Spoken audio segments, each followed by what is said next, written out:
Welcome to Making It with Terry Woolman, the show that explores the secrets, successes, and strategies for making it in the music biz. And now, here's your host, Terry Woolman.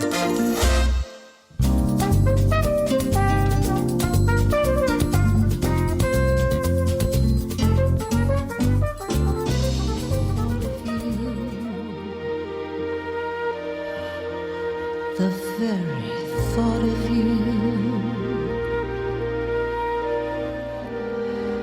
my love.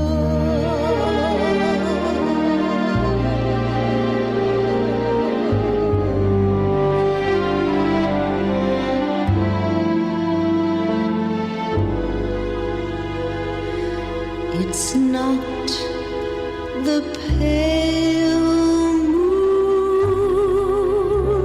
that excites me, that thrills and delights me, oh no, it's just the nearness of you. Hi, and welcome to the show. Thank you for tuning in. I want to say a quick thank you to my guest on last week's episode, singer-songwriter, guitarist, Ray Parker Jr. If you didn't get to hear it, you can listen to all of our episodes at entertalkradio.com/makingit or download our app and take us with you. Also, be sure to tune in next week to hear my conversation with world-renowned classical pianist Althea Waits. For those of you listening in Los Angeles, I'd like to invite you to a very special night of music on Sunday, November 6th.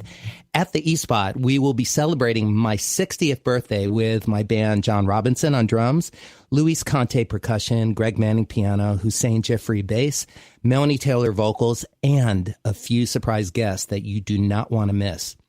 For tickets, just go to our EnterTalk Radio website or terrywoolman.com, and I really hope to see you there. There's going to be a lot of cool other people who are making it. So you're going to see some people you know in the audience and on stage, and it'll be a great opportunity to meet other artists. I'd like to take a moment to also thank the companies that help me sound my best, whether I'm performing live or in the studio recording and producing music. Blue Microphones, Taylor Guitars, Duesenberg Guitars, Seymour Duncan Pickups, Mesa Boogie Amps, Diodario Strings and Planet Waves, Motu Digital Performer, IK Multimedia, Fishman Acoustic Amps, and Exotic Effects. So often, I get asked questions about the creative process. So I created this show to focus on what it takes to have a lasting career in the ever-changing landscape of the music business. You're really in for a treat, as I've invited my friends, some of the best and brightest in music, to share their stories on how they have influenced the music that has shaped our lives. I guarantee you're going to love it. So let's get started. My guest today is artist Julie Budd. Julie Budd began her professional career at the tender age of 12 after winning a talent show while vacationing with her family. In the audience was renowned producer orchestrator Herb Bernstein, who recorded some of the greatest artists ever known to music, including singer-songwriter LAURA NYRO. While producing Nyro's first hit album, Bernstein was also recording the eminent TV talk show host MERV GRIFFIN. Herb immediately took Julie under his wing and introduced her to MERV at a recording session in New York City. And there, as legend would have it and fate would allow, he heard her sing This Mini Girl with a Maxi Voice and invited her to appear on the MERV GRIFFIN Show. What followed as Budd's career blossomed were over 100 more invitations from MERV to guest appear on a show and over 100 more show-stopping performances by Julie Budd. Soon, Julie was guest appearing on such much CTV as The Tonight Show, starring Johnny Carson, The Carol Burnett Show, The Ed Sullivan Show, and every other major TV and variety show in the country. In the years that followed, Julie performed and co-starred with some of the most legendary stars in show business history, including Frank Sinatra, Danny Thomas, Joan Rivers, and Liberace, to name just a few. Today, Julie continues to perform concerts nationally and internationally while adding some of the most prestigious stages to her roster: Lincoln Center, Carnegie Hall, Kennedy Center, London Palladium, Tel Aviv Performing Arts Center, and many of the finest Las Vegas showrooms. Please welcome my guest and dear friend, Julie Budd. Hi, Well, Julie. thank you. What an intro. My God, I feel like I better be good now. Yeah, I know. I set the bar high. Actually, I'm doing great. And just so you all know, Julie's in New York and I'm in my studio in LA. And the miracle of science and radio, we are going to make it like we're in the living room, two old friends chatting. Well, we know how to do that anyway, you and I, so we're okay. Yeah, we've got a lot of practice doing that. Yeah. Hey, let's get started. You were born in Brooklyn, New York, the second of three daughters of Sol and Joan Erdman. Your father was a bottling company executive, and your mom owned a beauty parlor. No, my mother never owned a beauty parlor. Now, she didn't. My mother went to she went to the She went to the beauty parlor. I saw that online one time. I called my sister. I said, Susie, did Mommy ever own a beauty parlor? She goes, what are you talking about? I said, I was looking online, and they said that Mommy owned a beauty parlor, and I thought, maybe something happened before we were born. Oh, that's hysterical. Well, tell me about your mom and dad and your sisters and how you ended up becoming a singer. But start by telling me about your family. Well, my mom, as we speak of her, she was such a sweet angel. My mother actually sang on radio as a little girl. That's fantastic. Yeah, my mother was born in 1930, and, radio in those days up until even the mid-50s, was really quite incredible with bands and so forth and so on. And my mother had an exquisite voice. But my mother was very shy. And Terry, to be in this business, it takes more than just talent. Sure. You have to be able to live this life. And it's not for everybody, right? Nope. I mean, it's not. Exactly. And my mom was so shy, and she was very sweet and very timid, but she had the most exquisite voice, really an exquisite voice. So as a little girl, she sang on radio, but as she got older, my grandpa sort of thought, I don't want my daughter in show business. I mean, this isn't the place for a nice girl. So my mother met my father, and they got married, and she had an exquisite life with my pop. They were just perfect with one another. They were a real love story, and they were married over 60 years and totally in love. Oh, I know. My mother would breathe in, my father would breathe out. It was just a real, I know, Terry. It was a major, major love story. Yeah, and, you really learned what love is and what marriage can be, and family. Well, and what family is, yes. You're right. What family, the essence of family. I mean, you don't stay close just because it's good. You stay close because, you belong to each other. You belong to each other. And my grandparents, my mother's father was from England, and my mother's mother's side was all German, and my father's side was Austria and Hungary. And Poland. So, and everybody was sort of the generation before. My great-grandparents were all via Russia. So we went from Russia to Poland to Czechoslovakia to Hungary to Austria to England, from Germany to Brooklyn. That's quite a heritage through Ellis Island, like most of our families. Yeah, and we have a plaque. We put up a plaque in Ellis Island in honor of our family and my grandparents, too. We put a plaque up for my grandparents and my great-grandparents. No kidding. And my cousin, actually, Terry, you talk about my family. You knew my cousin. I know you had to know my cousin. Do you remember the renowned Grammy Award-winning guitar player, Emily Remler? Of course I knew Emily. We were friends. Yes. Of course. Well, Emily was my cousin. I did. How did I not know that? She used to play with lovely. Larry Coryell. You remember Larry Coryell and all those guys? I do. Right. Well, my cousin Emily and Astro Gibraltar. Remember all of yes. those people. And I know Astro's daughter is working, but that was my cousin. Emily Remler was my cousin. Paul Erdman, who was the economic and advisor to the president and the author of many books, was my cousin. We have a lot of very, very famous people in my family. We don't in mine. So I sort of broke the mold. You could hang out at my house. You could have Passover at my house anytime. How's that? I would love to. I would love to have Passover at your house. We need to work out a New York trip, so so that I'm there to celebrate with you. Open invitation. Well, thank you. If you can handle a very, very noisy family, you can handle my family. I think it'd be fun. I think it would be really fun. Thanks. I'm going to take you up on that. So you attended Roy Mann Junior High School in Brooklyn, and then you transferred to a private academy in Manhattan. Was that a performing arts academy? Yeah, I'll tell you what happened with that. I kind of had a dual life as a kid. I used to go to sleepaway camp when I was a little girl, way before I was in show business. Right. I was singing as an amateur in those days, and my parents didn't mind that. I was going to school, and when I felt like singing, I sang. And I didn't want to go to sleepaway camp, and so my parents the next summer took 2 suites in a hotel up in the Catskills called Tamarack Lodge. And the Catskills, like all the families went up in the summer, and the fathers came up on the weekends, and all the kids in the family, and the kids would go to camp, and the mothers would have, little cabins or hotel rooms. And right. So this is kind of what we were doing. And one day I found out that there was a talent show. And renegade that I was, I cut camp. And still are. Yeah. A little bit. And I cut camp, and I went down with my camp shirt on and my shorts, and I go into this room. Now, Terry, you know what these showrooms look like. They were 1,500 seats. They were huge. Yes. And I walk in, and there's an orchestra on stage, and they're rehearsing all of these singers, these people that sort of know what they're doing, right?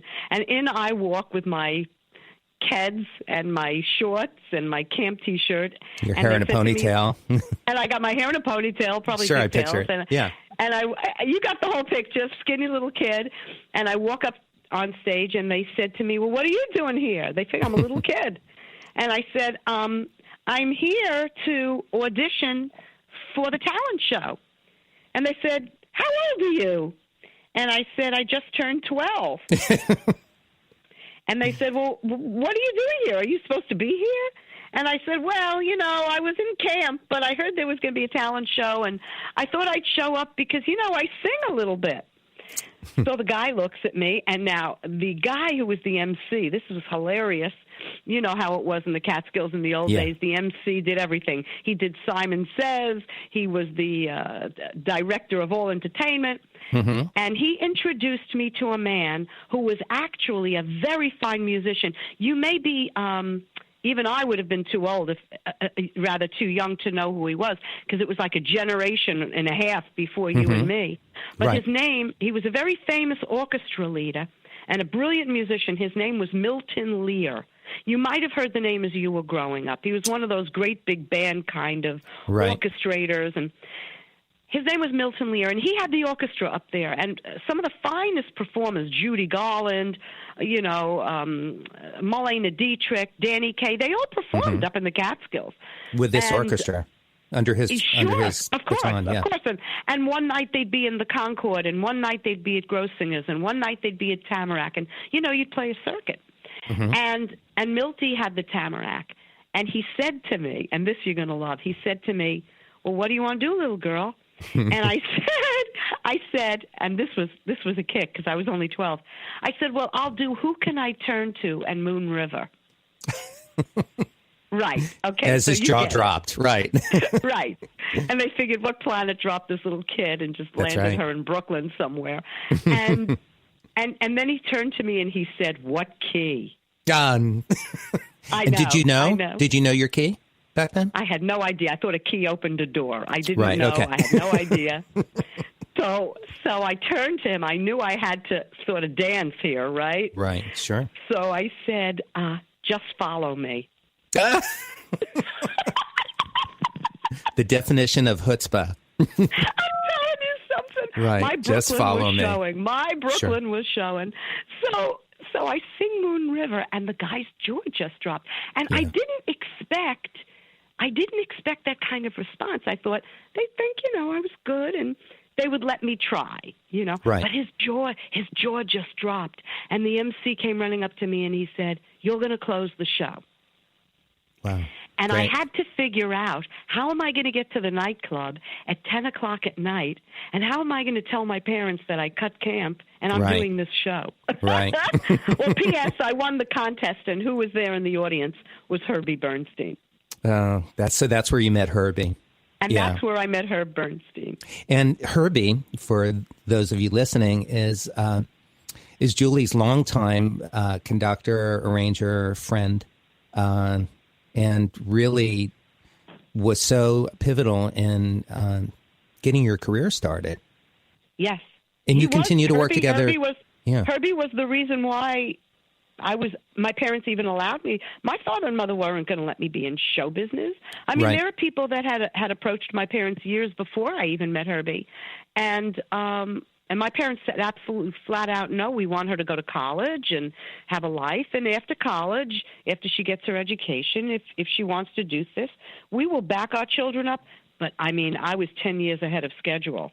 And I don't Right. think my parents were prepared for that. Were you prepared for that?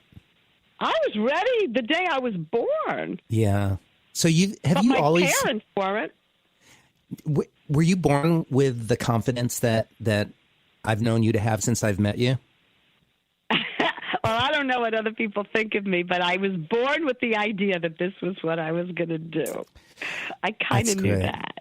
Hey, Yeah. we're going into our first commercial break right now, so I'm so happy to have you on the show with me. Can you tell everybody your website? It's www.juliebudd.com. So it's JULIEBUDD.com. And I'm also on Facebook. And I've got thousands and thousands. In fact, we have so many people on Facebook, they made me open up another page. Oh, that's great. Yeah. Well, you're popular. You're loved. Well, we're having fun, that's for sure. Yeah, that's what we do. So I'm with my dear friend, the very talented Julie Budd, and we are going to be back in just a few moments to continue this conversation. Thank you, Julie, for joining me. Oh, it's my pleasure.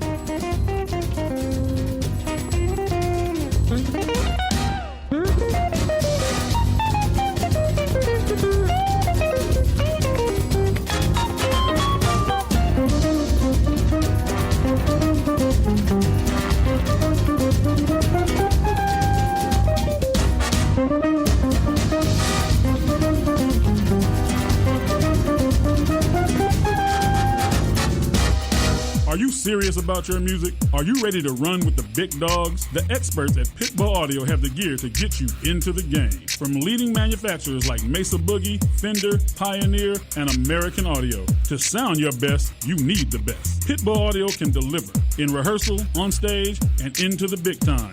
Dropping beats, shredding guitar, or making the crowd roar. Whatever you dream, Pitbull Audio can help make it happen. We are Pitbull Audio. We want you to play it loud. PitbullAudio.com. You know what's all around you every waking moment of your life? Marketing. You're choking on it. I'm Scott Robertson, and when it comes to strategic PR, branding, and marketing, I've seen it all. And actually, I'm still seeing it because bad marketing never sleeps. Join me each week on May the Best Brand Win, right here on Intertalk Radio, and learn how to make the marketing for your brand unforgettable. Hi, I'm Tim Dolbear, the host of Sound Experience on Intertalk Radio. Each week, I talk with top professional audio engineers, producers, musicians, and the manufacturers that make the tools that we use in the studio each and every day. From capturing the perfect take to mastering your final release, and the tools and how the pros use them, we are going to dive deep into their process and learn from their experience. I look forward to you joining us each week on Sound Experience with me, your host, Tim Dolbear. This is Jackie Bertoni from Jackie's Groove. Come join me weekly on my journey through the music business as I take you behind the velvet rope, interviewing industry notables such as Al Di Meola, Michael McDonald, and Al Jarreau, to name but a few. Listen to their stories on being in the studios recording #1 hits and onto the stages throughout the globe. Allow me to be your music historian. You can hear me live every Monday at 2 p.m. and every Wednesday at 12 noon Pacific Standard Time or 24/7 on jackiesgroove.com. Ready to get your groove on?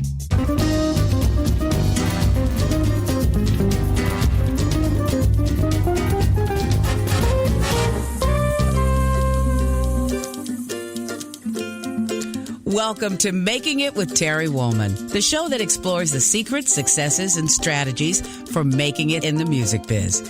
And now, here's your host, Terry Woolman.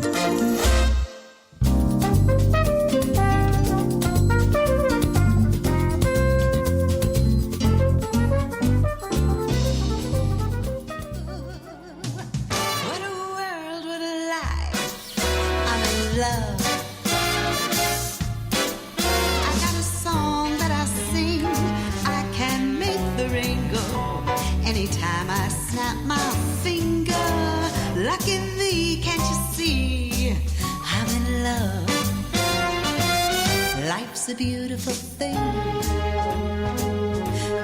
as I got that string, I'd be a silly seven. Welcome back. I'm here with Julie Budd, live from New York, and we were just talking about Herbie Bernstein, your longtime and still collaborator, music director, conductor, pianist, and you and I both love Herbie. And Herbie loves you. Oh, well, thank you for saying that. Yeah, he's one of a kind. I hope your audience is aware of how outrageously gifted you are.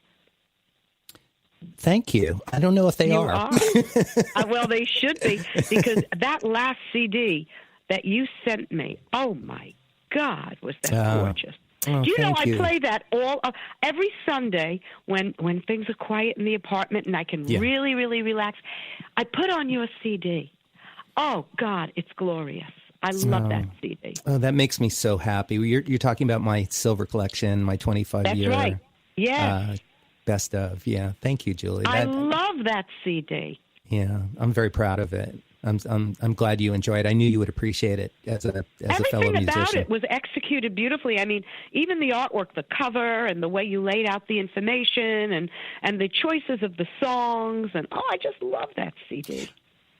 You know, I really believe, I know you share this belief in supporting and promoting and giving credit to the people that help you. I always do that on my records, and I know that you do as well.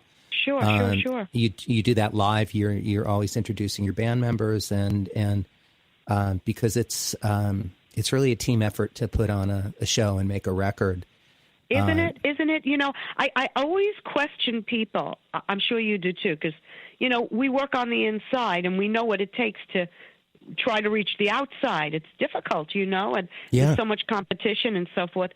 And one of the things I learned, you know, from growing up working with the greats, you know, the Frank Sinatras and the Liberaces and the Carol Burnett's and, you know, the people, Danny Thomas, all the people that really were the staples in our industry. The one thing I realized about these people, they were so classy and so generous, Terry. They were so generous.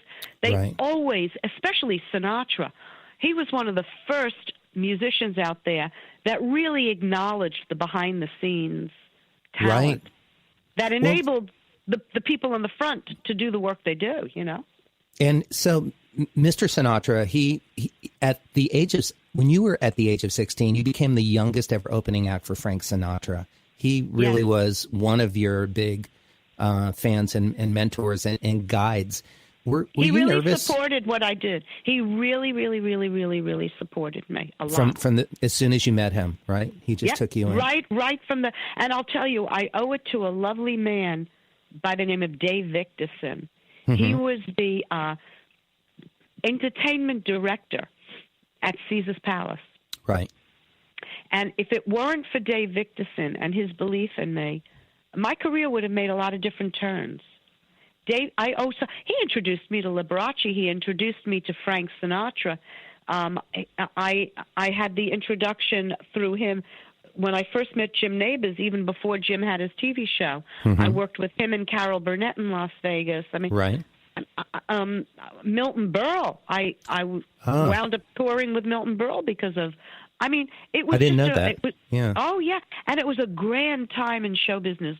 It's kind of a time you don't see today, but it was where I really cut my teeth and learned how to perform.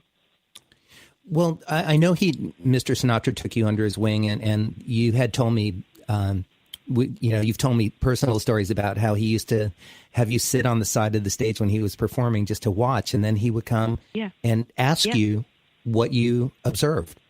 Yeah, After the show. Exactly.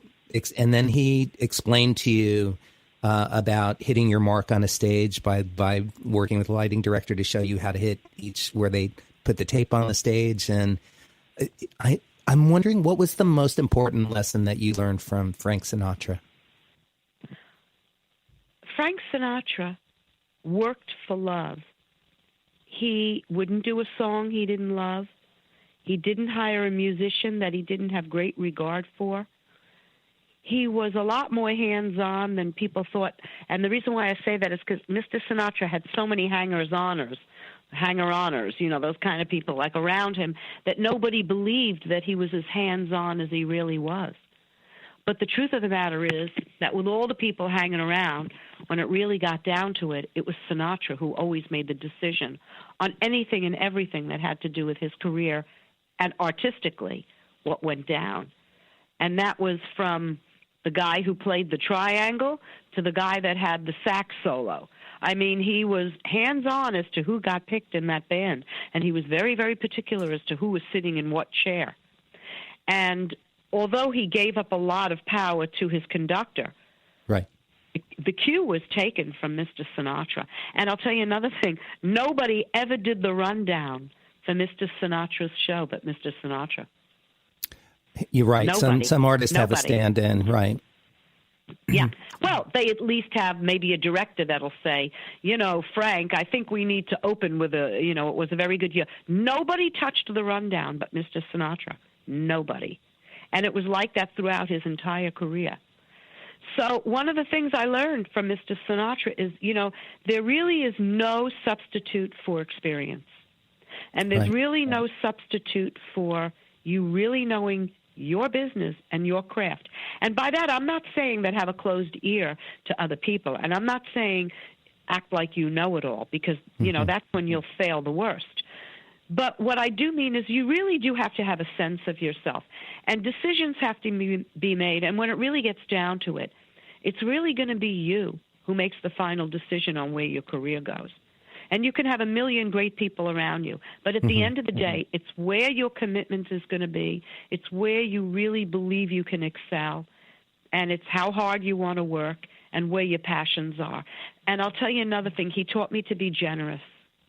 Be generous, because if it were not for those people behind the scenes, if it weren't for Terry, if it weren't for you when you and I were on stage, if it weren't for how beautifully you play and how you help to enhance those moments, I would never look half as good as I look up there. It's not just your talent, but it's how your talent is packaged and how it's accompanied and how, it's like your CD. Yes, you're outstanding at what you do, but it's all of the right people that you put around it. It's all of those decisions that you made to execute those moments. Yeah. And he taught me, you need to pay attention to that, he said to me. And you can't always give that up to someone. You have to learn that. I've noticed that you've always been very hands-on, during your rehearsal process and sound checks. You are very involved in the process of it. And look, a lot of people don't even go to rehearsal. Mr. Sinatra, the first day I met him, he went cue to cue in rehearsal as if he was doing this show for the first time. Right. And that said something to me. He was meticulous. Right. That's beautiful. Yeah, he never took the work for granted. Never. Never. Right. You began singing in nightclubs when you finally hit 18 years old, and they let you in, and you established yourself as a frequent performer in Las Vegas, often supporting Frank Sinatra, Liberace, George Burns, and Bob Hope. Tell me about Liberace. I know that he also really took you under his wing. Lee was the greatest friend you could ever have. I'm just trying to think in show business who's been a better friend to me than Lee.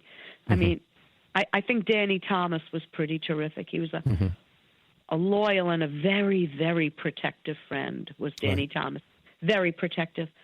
But Lee was my friend for 17 years. And I'll tell you, I'm looking at my apartment. I'm in my living room right now.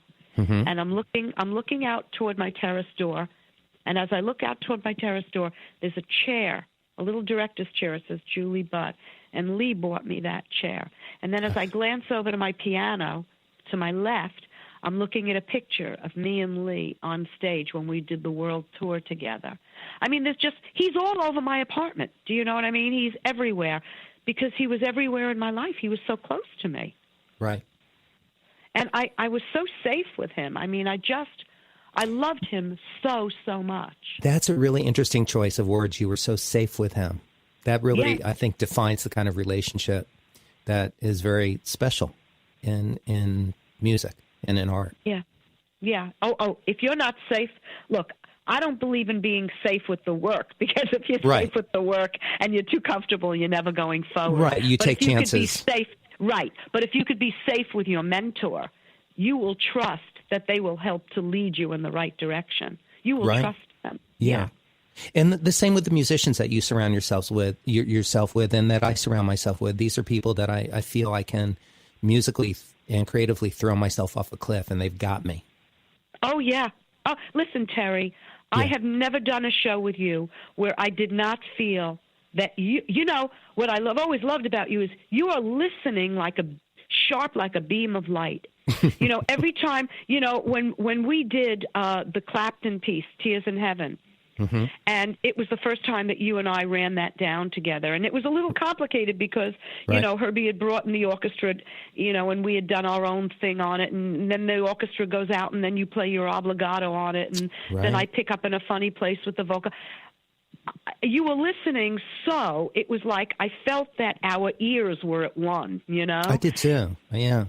Right? And but that is a level of safety that you know that the commitment of that next person is so great that you're fine. Like you said, if you fall off a cliff, they're right there. Right, but it generates from you. It starts with you.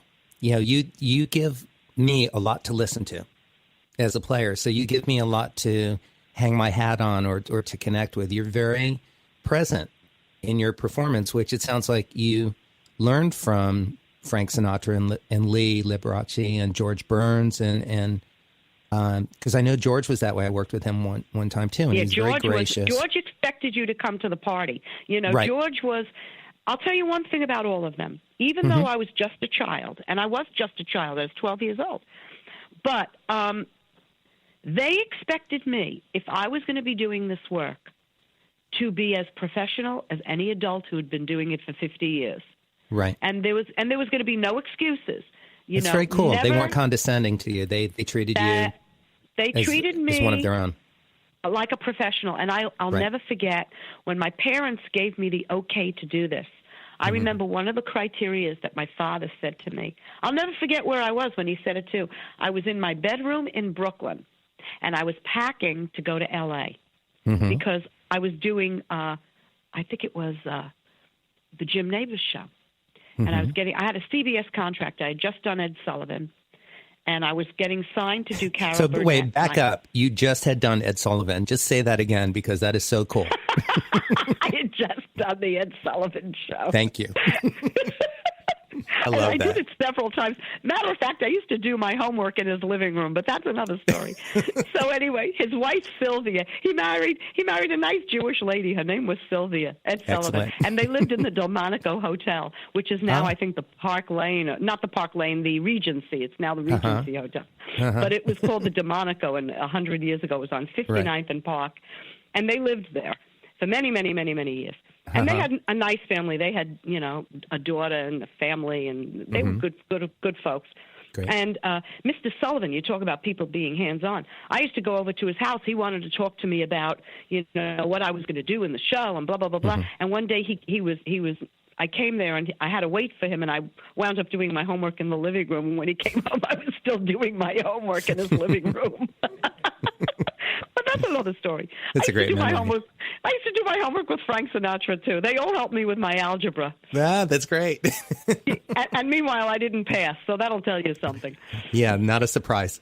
Not a surprise. But I remember I was in my living room in Brooklyn, and I remember my father said to me, now listen, he said, I and your mother will back you up.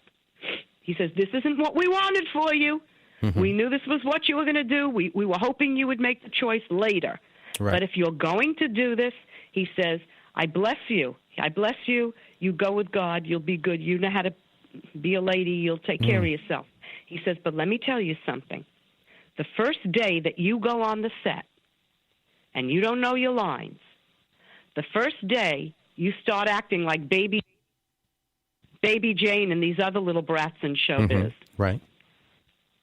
The first day that you start acting like a brat, he said, that's the day I take you out of show business. Wow. He said, now, contrary to what I'm saying, on the other hand, if you don't want to do this anymore, just know that you have a home to come home to. Wow. You have a family. You have a home. You can turn your back anytime you want. If this becomes too much pressure, if this makes you too nervous, if it's all too much, because remember, when I was a kid, Terry, it was all live TV. Nothing was taped. All live TV. They taped you live for archival purposes. That's why you have all these shows. But would you get that for me, sweetheart? That's Herbie. Herbie's on his way up. But he said, you have a home to come home to. And so your dad, he gave you a blessing, a warning, they gave me a blessing, and then another right. blessing. And my back it mother up. was right behind him. You know, I'll tell you one thing about my parents. They were extraordinary because they were very, very good about working together. You know, it was never the kind of thing where, well, let me see, Daddy said no, but I'll go to Mommy and she'll say yes. Yeah, they were united. They were very united front. They were good. And also, I was never known to be that bratty kid in showbiz. This was a business. I was very clear, Terry, that even though there was art and it was esoteric and it was very, heady and all these things that I was doing, and it was a grand life. I mean, I had a charmed life. Julie, I need to have you hold that thought because we're going into our next commercial break. Go ahead. I didn't want to. Okay, we'll be right back with Julie Budd.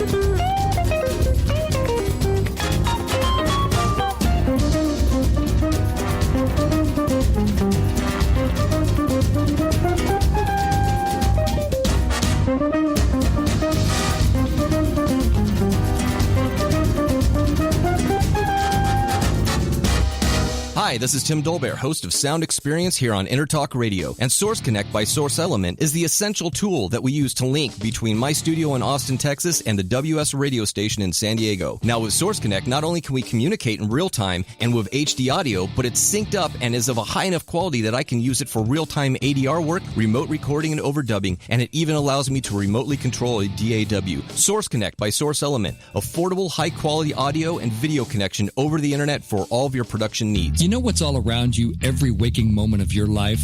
Marketing. You're choking on it. I'm Scott Robertson, and when it comes to strategic PR, branding, and marketing, I've seen it all. And actually, I'm still seeing it because bad marketing never sleeps. Join me each week on May the Best Brand Win, right here on Intertalk Radio, and learn how to make the marketing for your brand unforgettable. Make this your vinyl night. I'm John J.R. Robinson, and every week, music creation comes alive through stories, experiences, and sounds when vinyl records filled our hearts and minds. My friends and I share our tips and techniques used in creation of iconic tracks for recording artists such as Michael Jackson, Eric Clapton, Quincy Jones, and Steve Winwood, to name a few. Vinyl has emerged hot, and the soul of vinyl defines art and passion which burns deepest at night. Tune in every Are you serious about your music? Are you ready to run with the big dogs? The experts at Pitbull Audio have the gear to get you into the game. From leading manufacturers like Mesa Boogie, Fender, Pioneer, and American Audio. To sound your best, you need the best. Pitbull Audio can deliver in rehearsal, on stage, and into the big time. Dropping beats, shredding guitar, or making the crowd roar. Whatever you dream, Pitbull Audio can help make it happen. We are Pitbull Audio. We want you to play it loud. PitbullAudio.com.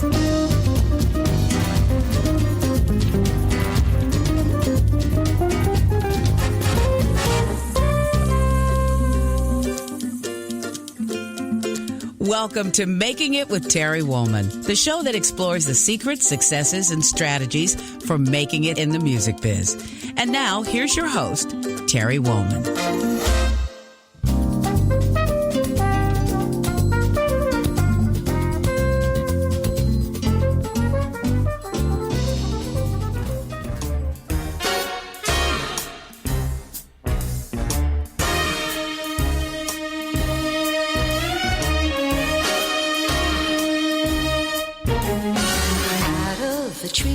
Life, I just picked me a plum.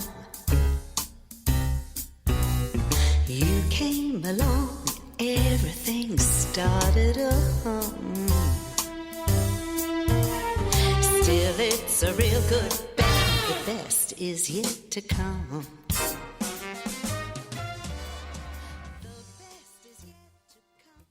And we're back with my guest, Julie Budd. Hi, Julie. Hey, hey. So you were just talking about really understanding, and your parents' understanding when you started at an early age, that it was also a business and to treat it as such, and that's great that you had that understanding. And even though these incredible things were happening, that at the end of the day, this is a business. Right. You know, yes, it is. And people forget that. Even a lot of artists that have been around, you know, they don't get that this is a business. Right. I mean, they go broke, they overspend, they don't take responsibility for their financial life. They do crazy things. Yeah. And they don't turn around and say, you know what? I got to run this like a business. But you always have. And I think that's one of the reasons that you're still around, having this fantastic career. You know, you take good care of yourself. You know, you're always in shape physically, emotionally, spiritually, and vocally. You know, I've never heard you have an off. Yeah. It's all connected. You know, look, we all have off days, but Sure. you know, there's a scale of how off you'll be. Do you know what I mean? Like there are certain people, they're off a little, but like their off is not really that bad. And then there are some people when they're off, it's like leave the country. What's a typical day like for you? Do you have a daily practice? Well, I sing every day. I sing a little bit every day. I mean, you know, it's just, I'm a worker bee, you know. And I believe that, you know, if you're a singer, you sing. You know, that's just the way it is. And you can't put your chops away and wait for a job and then say, you know, I'll get in shape for the job. You know, part of being, you know, a finely tuned instrument. Look, you know, you have to use it all the time. I'm sure you know that if you have a guitar, you have to play that guitar, or that guitar isn't going to, the tone isn't going to be good. If you have a piano, you have to play the piano, you know, or the piano isn't going to sound. The voice is the same, you know, you have to use that voice. And especially and you have to if you get older. Right, and you have to maintain a personal connection with your instrument, mine being guitar, yours being your voice. You have to work it and stay connected to it. Yeah. And honor it. Honor it, not you know, take it's your funny. voice for People granted. buy pianos who aren't you know, instrumentalists. People want to have pianos in their home. They want their children to learn how to play, whatever it is. And for years, like, that piano will sit there and nobody plays it. No, and it just holds up some family photos. Right, and it's the worst thing you could do for an instrument. You're supposed to play an instrument. Right. Yes. You know, it's not even good for the life of the instrument not to play it, you know. Right. Hey, I want to ask you something personal, and you can answer it or not answer it. You were not born with the name Julie Budd. It was a name that was given to you by I believe one of Herbie Bernstein's associates suggested it. Stage name for you. Is that this guy? His name was Bud Julius Raychek. Well, we used to call him Bud Rehak. Right. But the name he was born, the family was Czechoslovakian. It was Bud Julius Raychek. Right. And Bud, you know the song for Diane Renee, Blue Navy Blue? Yeah. Blue Navy Blue. Remember it? I'm as blue as I can be. Remember that song? I do, but I was going to ask you to sing it, so thank you. Just because I wanted to hear you sing. No, right. Anyway, checks in the mail, Julie. He wrote Navy Blue, and then he went to work for a guy by the name of Bob Crew. Remember Bob Crew? No, Bob Crew was a genius.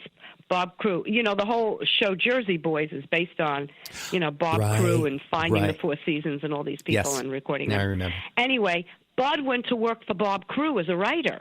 And he had a lot of hit records with Bob Crew, along with this other guy, Eddie Rambo. Just a lot of records. Concrete and Clay was a record that they had up there with Eddie Rambo. It was an exciting time, you know, in the early '60s, mid '60s for music.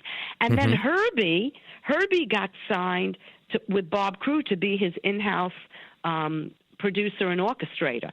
And that's how Bud and Herbie met.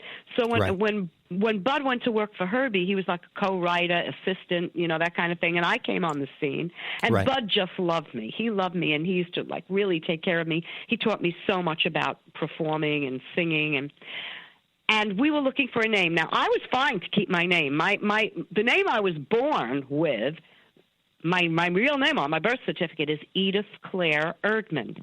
EdithClaire-Erdman. Edith Claire Erdman. So I was fine, like, with keeping my name. It was my name. When people called it out, my head turned. I knew who they were calling. It was my name. But everybody called me Edie. Nobody ever called me Edith. The only one who ever called me Edith was my mother or a teacher if I did something wrong. Right, when you were in trouble. When I was in trouble, somebody called me Edith.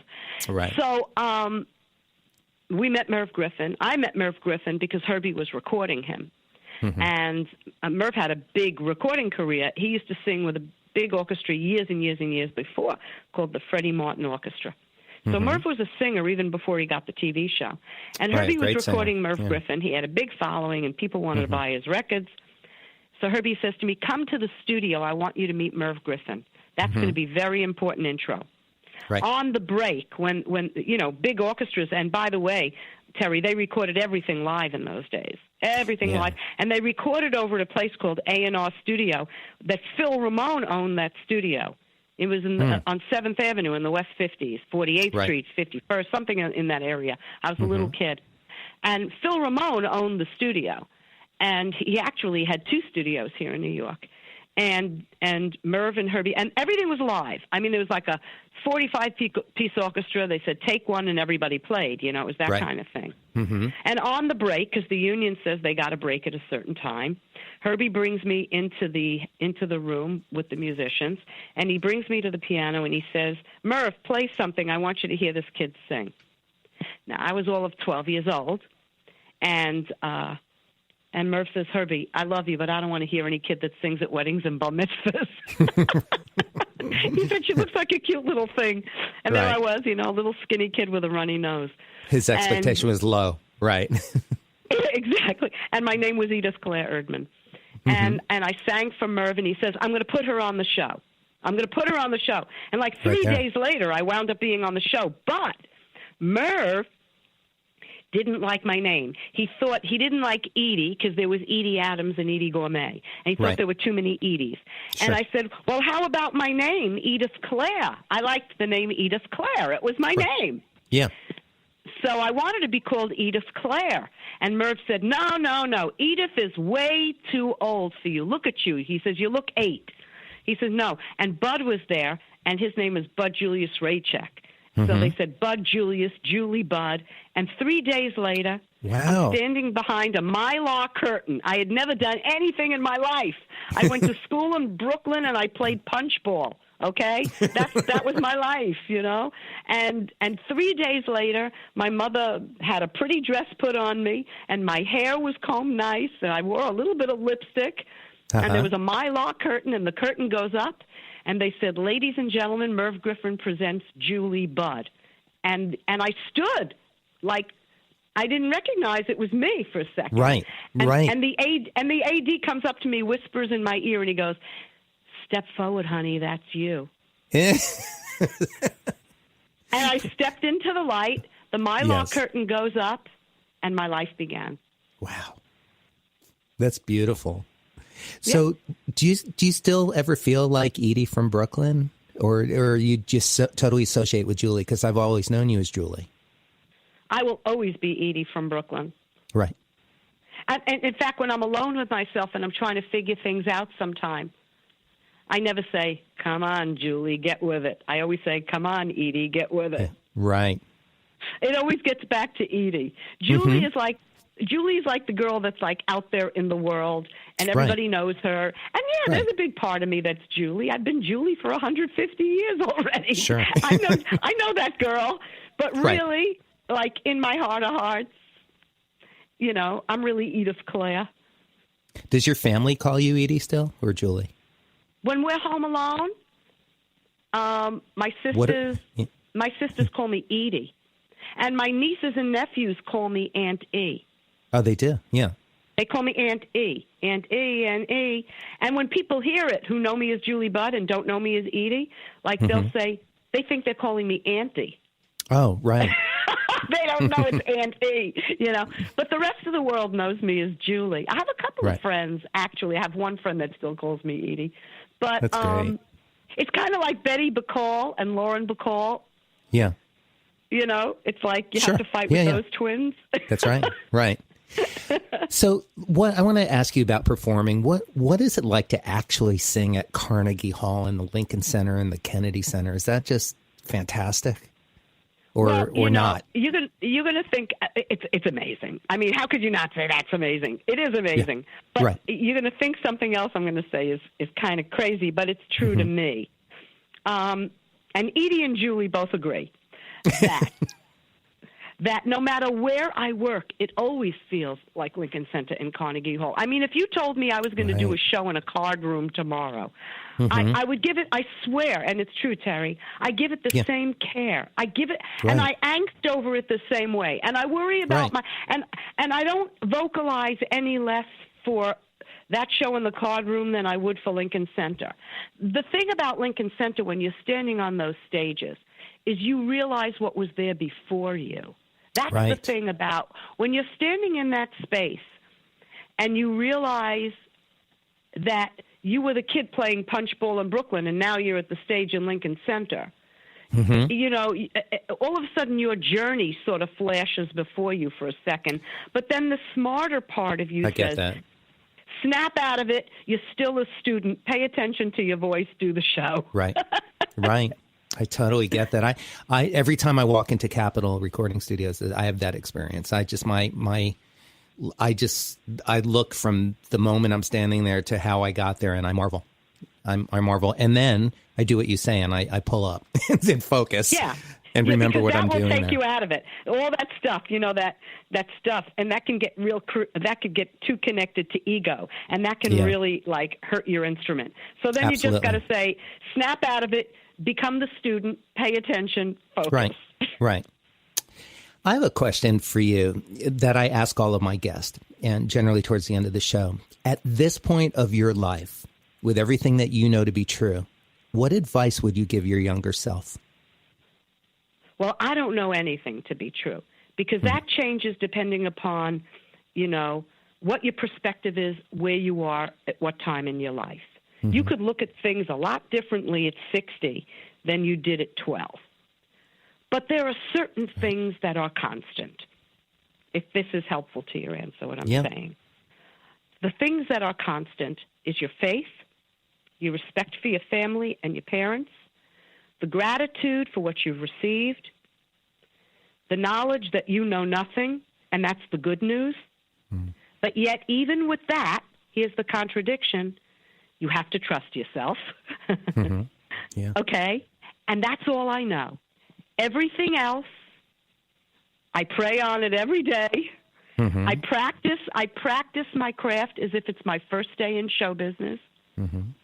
Yes, there are things I know about it, but as soon as I start believing I know too much, that's when I realize how little I do know. I try to be as fresh and new about everything every day as I can. And I just do the best with everything that I've got. And when I have students, and I do have some private students in New York, and I do master classes around the country, and when they ask me for advice, I tell them to follow their heart and to study harder than they've ever studied before, and not to have, what's the word for it? I want them to have high expectations. I want them to believe they could go everywhere they want to go. But Whether they do or they don't, I don't want them to love what they do any less. Right. You can't do this unless you truly are committed and really love it, because nobody in their right mind would do this with their life if they didn't really love it. That is true. I know that to be true. And then we take it from there. You know, what are your concerns vocally? How do you pick material? What are you really connecting to? Where is your truth on this material? You know, how do you personally connect to you should never perform anything that you don't personally connect to. On whatever level that it is, you've got to make some sort of connection. You have to show up in the work. Or anybody could be doing it. Then why the hell are you doing it in the first place? You know what I mean? So we have conversations like that. But as you know, advice is a funny thing, because so much of your life is going to take care of those answers. I agree. I understand that. Yeah. Thank you. That's really very beautiful and clear answer to an interesting question. Tell everybody about your most recent record. We've got about a minute left to the show. Remembering Mr. Sinatra. Well, I wanted to make a CD which I could personally pay tribute to a man that I knew. So many CDs have been made with the centennial, but none of these people even ever stood in the same room as Mr. They didn't know Mr. Sinatra, you know. But I knew him, and I hope that he would be proud of this work, because he afforded me so much, and this was my way of saying thank you, that I will never forget the music that you asked me to keep doing. Right. He had asked you to continue to sing these songs, and I know that you feel that it's a privilege and an honor to do so, and I think that Frank Sinatra would be extremely proud of you. Well, I hope so. I hope he would be. I really do. I loved Frankie Jr. dearly. Nancy Sinatra's always been such a lady, and I haven't had the pleasure of knowing Tina, but I've met Nancy on many occasions. Frankie Jr. was an angel. God bless him. And he sure was. The folks at Julie, Seriously Sinatra have been great to me. Oh, good. Hey, I want everybody to check out my friend Julie Budd at juliebud.com.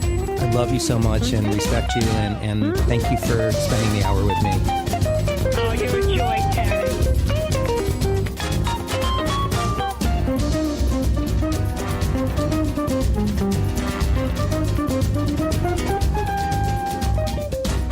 Tune in again next week for another great episode of Making It with Terry Woman.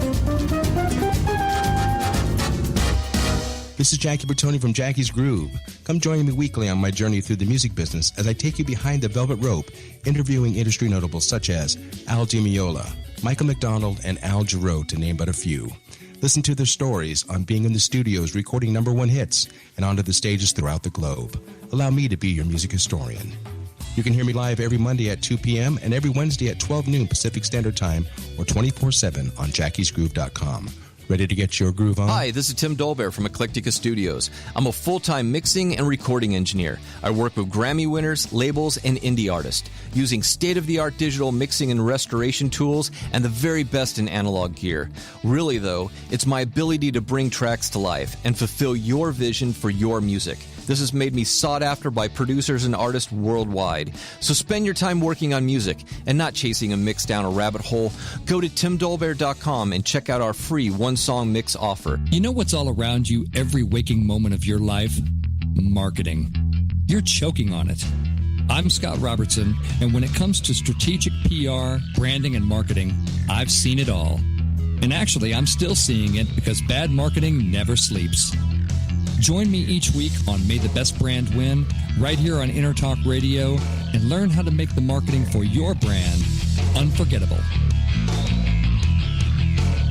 Are you serious about your music? Are you ready to run with the big dogs? The experts at Pitbull Audio have the gear to get you into the game. From leading manufacturers like Mesa Boogie, Fender, Pioneer, and American Audio. To sound your best, you need the best. Pitbull Audio can deliver in rehearsal, on stage, and into the big time. Dropping beats, shredding guitar, or making the crowd roar. Whatever you dream, Pitbull Audio can help make it happen. We are Pitbull Audio. We want you to play it loud. Pitbullaudio.com.